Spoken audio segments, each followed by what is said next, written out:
Hi అండి, అందరికీ నమస్కారం. ఈరోజు ఒక చిన్న మోరల్ స్టోరీ చూద్దాం. హ్యూమన్ లైఫ్లో జరిగే కొన్ని సిచ్యువేషన్స్కి ఈ స్టోరీ మేబీ రిలేటెడ్గా ఉండొచ్చు. అందుకోసమే ఈ స్టోరీ మీ ముందుకు తీసుకొచ్చాను. నీతి కథ. జింక గంటకు 90 కిలోమీటర్ల వేగంతో పరిగెత్తగలదు. కానీ గంటకు 60 కిలోమీటర్ల వేగంతో పరిగెత్తగలిగే పులి నోటికి చిక్కుతుంది.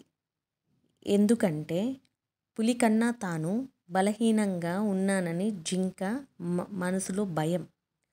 ఆ భయంతోనే జింక పరిగెత్తే క్రమంలో పదే పదే వెనక్కి తిరిగి చూడడం వల్ల దాని వేగాన్ని కోల్పోతుంది.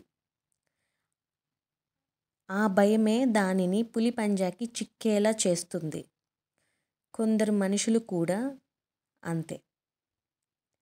కష్టం ఎదురైనప్పుడు వాటి నుంచి తప్పించుకునే మార్గాలు ఆలోచించకుండా ఆ కష్టాన్నే తలుచుకొని బాధపడుతూ తన భవిష్యత్తుని నాశనం చేసుకుంటున్నారు.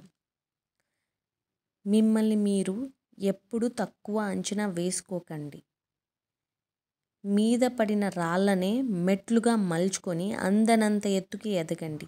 ఎవరో వస్తారు, ఏదో చేస్తారని కూర్చుంటే ఎవ్వరూ రారు, ఎవ్వరు ఏం చేయరు. మన చేతులతో మనమే చేసుకోవాలి, మనమే పైకి రావాలి. మన తెలివి మనమే ఉపయోగించుకొని మనం పైకి రావాలి.